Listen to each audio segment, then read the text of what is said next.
Hey, it's a Tin P1 Plus. Yeah, the IEM that we gave away last month. Today we're going to be doing a review of this one. But before that, I will announce that later on in this month, we will be giving away more than one Tin T3 Plus. Yes, that IEM that everyone is hyping and raving about. That's the one we're giving away this month, and more than one. So if you're new to this channel, subscribe and stay tuned for that giveaway. Yes, I have tried it and I can confirm it's good. Now, the Tin P1 for me, the original one, I always thought sounded pretty good. The only problem I had with it was that it wasn't really resolving in any way. It has a sense of air in the treble area, yes, so it gives off a little bit of hints of micro details, so you might mistaken that for it having more resolution than it does, but in truth and overall is very muffled in a way. It just really doesn't perform well technically, but it was tuned quite well, and that's something I always enjoy about the original. Now, what's the difference between the original and the new P1 Plus? Now,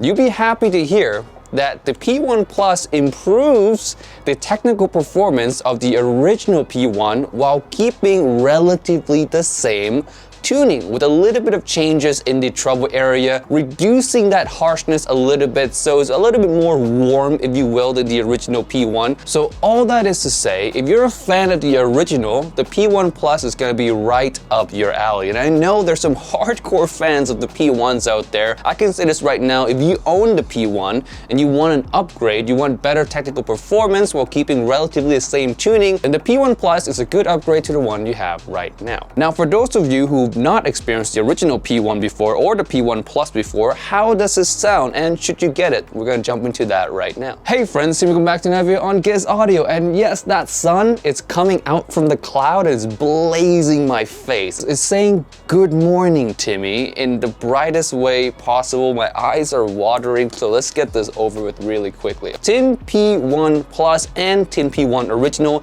has kind of a flat-ish kind of sound with a big emphasis on the really upper end treble area, the airy area, if you will. Now, some of you guys out there might hear the P1 depending on how old you are. If you're an older crowd, you might not notice that sense of air. Now, if you're a younger crowd, your ears are still good, then when you listen to the P1, you'll notice what I'm talking about when I meant treble airiness, if you will. There's a sense of spaciousness, a heady kind of room, if you will, in the treble area, and you'll notice that if your ears are still good. All right, besides from that, let's jump into the individual nuances, starting with the bass. Now, the bass on the P1 is not gonna be anywhere even near bass head. It's a very neutral, almost flatline-ish kind of bass. It does elevate enough to give a sense of warmth to the mid-range, but overall, it's gonna be quite a neutral feeling bass, if you will. Sub-bass is virtually non-existent with the P1. It exists, I shouldn't say non-existent. It's there, but it's really not pronounced, if you know what I mean. If you're a bass head or you listen to music for bass in any way, then the P1 or P1 Plus is not going to be for you.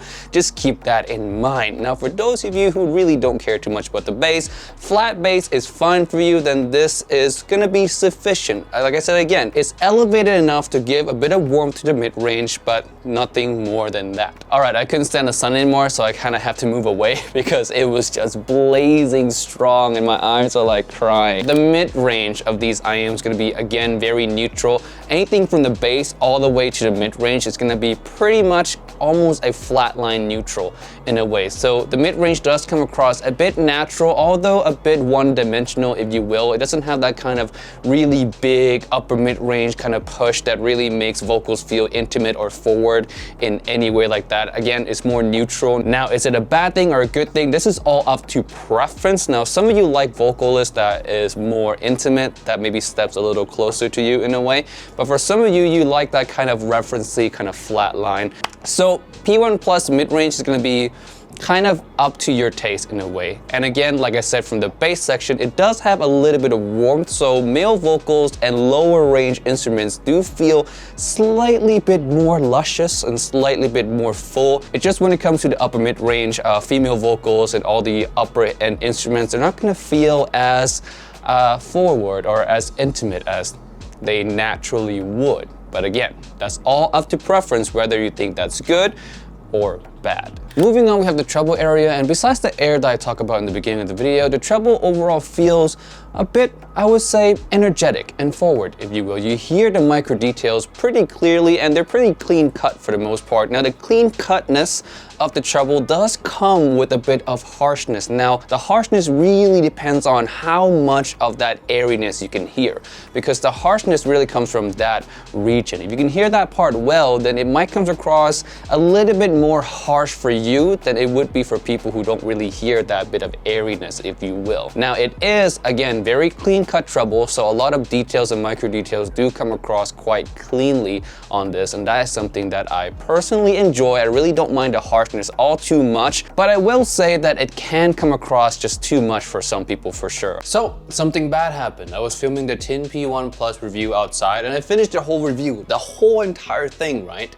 But only the first half was actually recorded. Yeah, so the file came out to be 17 minutes long, but when I put it in the computer, it only played up to 11 minutes. So a whole 6 minutes, 6.5 minutes was just corrupted. So I'm here now in my bedroom filming this last part once again for you guys. So bear with me here, sorry for the messy hair.